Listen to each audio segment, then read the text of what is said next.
এবার আসেন আর একটা ফুটেজ দেখেন, যেই সময় ইন্টারনেট বন্ধ ছিল সেই সময় ফুটেজ, অ্যাপার্টমেন্টের বারান্দা থেকে মোবাইলে রেকর্ড করতেছিলেন এক নারী। সেই নারীকে লক্ষ্য কইরা গুলি করে, আমরা গুলির ঝলক দেখতে পাই, শব্দ শুনতে পাই। তারপরে কি হয়েছে জানি না, মোবাইল পড়ে যায়। কোনোটা নির্লজ্জের মতো বলে আত্মরক্ষার জন্য গুলি ছুটতেছে। তাই গৃহবধূ কেন গুলি খাইল? আবার আর একটা ফুটেজ দেখেন, একটা বাচ্চা গুলি খাইছে, তাকে আর একটা ছেলে নিয়ে যাচ্ছে। পুলিশ আইসা, নিরস্ত দুইজনই, পুলিশ আইসা গুলি করলো। দেখেন কেমনে গুলি করলো। এইবার আসেন, আমার হিসাবে অন্তত 4 জন শিশু মারা গেছে নিজের বাসায় গুলি খেয়া, বাসার ভিতরে। 2টা রিপোর্ট আসছে প্রথম আলোতে।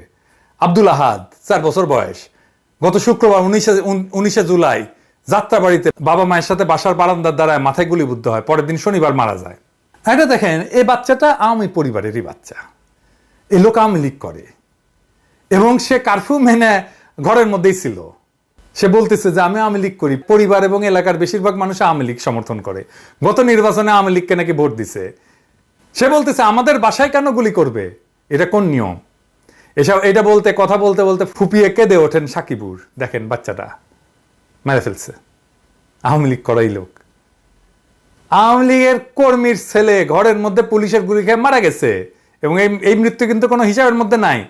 দেখেন 6.5 বছরের রিয়া গোপ, দীপক কুমার গোপের এবং বিউটি গোপের একমাত্র সন্তান, এই শুক্রবারে 19শে জুলাই নারায়ণগঞ্জ শহরে বাড়ির ছাদে খেলতেছিল এবং নিচে যখন গুলিগোলা হয় তখন বাবা উঠে যায় ছাদে মেয়েকে আনতে, কোলে নিতেই মাথায় গুলিবিদ্ধ হয় রিয়া।